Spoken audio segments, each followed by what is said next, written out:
শুভ সকাল বন্ধুরা। বাজার থেকে দেখছি পুঁইশাক নিয়ে এসেছে, চিংড়ি মাছ আর মাছ নিয়ে এসেছে।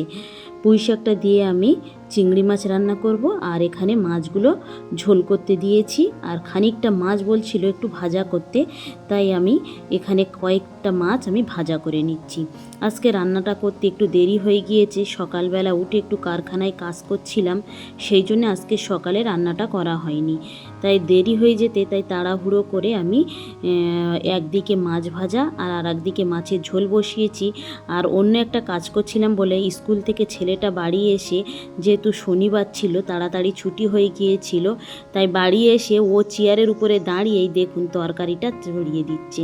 প্রথমে এই স্ল্যাবের উপরে বসেই ও চড়াচ্ছিল, তারপরে বলল যে আমি যখন বকাবকি করলাম তাই ও একটা চেয়ার নিয়ে আসলো, নিয়ে এসে চেয়ারের উপরে দাঁড়িয়ে এই পুরো তরকারিটা কিন্তু ও পুরো এক হাতেই চড়াচ্ছে। শুধু আমাকে দেখিয়ে নিচ্ছে কতটা লবণ দিতে হবে, কতটা তেল দিতে হবে, কতটা হলুদ দিতে হবে। তাই আর আমি বলছি যে প্রত্যেক দিন তাহলে আমাকে এইভাবে সাহায্য করবে তো রান্না করতে। তা হাসছে আর বলছে ক্যামেরাটা বন্ধ করতে। এই দেখুন রান্না করছে। কাঁচা আম দিয়ে, শসা দিয়ে, কাঁচা ছোলা দিয়ে, একটু বিট লবণ দিয়ে মাখিয়ে খেয়ে নিলাম। এইভাবে একটু মাখিয়ে খেয়ে দেখবেন, খেতে কিন্তু ভালো লাগে। পাতিলেবুটা দেবেন অল্প করে, কিন্তু একটু গন্ধ হওয়ার জন্যে, যে লেবুর গন্ধটার জন্য। এইভাবে খেলেও কিন্তু খুব ভালো লাগে। সন্ধ্যায় ওর আব্বু বাড়ি আসার সময় বাজার থেকে দেখছি এখানে তো লেডি কিন্তু দেখা যাচ্ছে। আর এখানে এটা কি আছে দেখি, বোঁদে। বোঁদেটা কিন্তু আমার লুচি দিয়ে খেতে খুব ভালো লাগে। আপনাদের কার কার ভালো লাগে অবশ্যই জানাবেন।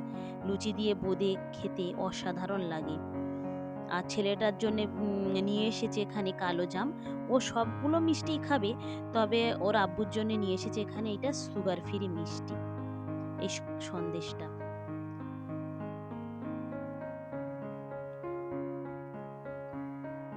চলুন আগে ঢেলে নিই। শুধু এটাই নিয়ে আসেনি, আর সন্ধ্যার সময় খাওয়ার জন্য এগুলো তো রাতে আমরা রুটি দিয়ে খাবো কিংবা সকালে লুচি দিয়ে খাবো। আর এখন সন্ধ্যার সময় খাওয়ার জন্য নিয়ে এসেছে পাঁপড় ভাজা, গরম গরম একদম পাঁপড় ভাজা নিয়ে এসেছে। চলুন এগুলো আগে ঢেলে নিই, তারপরে আমরা পাঁপড় ভাজাটা খেয়ে নেব। এই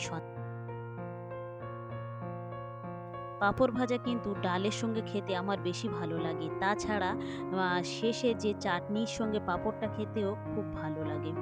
মিশন থেকে ফোন করেছিল সকালবেলা, পরের দিন সকালে, যে মেয়েটার নাকি শরীর খারাপ, বমি হচ্ছে। তাই আমরা দুজন এসেছি ওকে নিয়ে ডাক্তারখানায়। ওকে ডাক্তার দেখিয়ে নিয়ে তাড়াহুড়ো করে আবার বাড়ি যেতে হবে। কালকে ছেলের আবার হাতের কাজের পরীক্ষা আছে, ওর হাতের কাজের জিনিসগুলো তৈরি করতে হবে। এই দেখুন, এই জিনিসগুলো বাড়িতে এনে রেখে গিয়েছিলাম, আর প্রত্যেকটা জিনিস ছড়িয়ে ছিটিয়ে কি করে রেখেছে। যাই হোক, এইগুলো এক জায়গায় করে ওর হাতের কাজের জিনিসটা তৈরি করে দেব। যেহেতু ডাক্তারখানাইতে ফিরে আসতে অনেকটা রাত হয়ে গিয়েছিল, তাই আগে এসে ওকে খাইয়ে বলেছি শুয়ে পড়তে। তারপরে আমি ধীর স্থিরভাবে ওর জন্য এই জিনিসগুলো তৈরি করেছিলাম। এই ক্লে দিয়ে এই জিনিসটা তৈরি করেছিলাম, আর কাগজ দিয়ে এই ফুলটা তৈরি করেছিলাম। আরও একটা জিনিস আমি আপনাদেরকে দেখাই, চলুন। আমাদের এই ছোট্ট কিউট আম গাছটায় এবছর দেখছি কটা আম ধরেছে, আর লিচু গাছটায়ও দেখছি বেশ কয়েকটা লিচুও ধরেছে। দেখা যাক শেষ পর্যন্ত কটাই থাকে। চলুন আপনাদেরকে দেখাই। উপরের দিকেও কয়েকটা আছে, এই পাতার জন্য তো আমি ভালোভাবে দেখাতে পাচ্ছি না।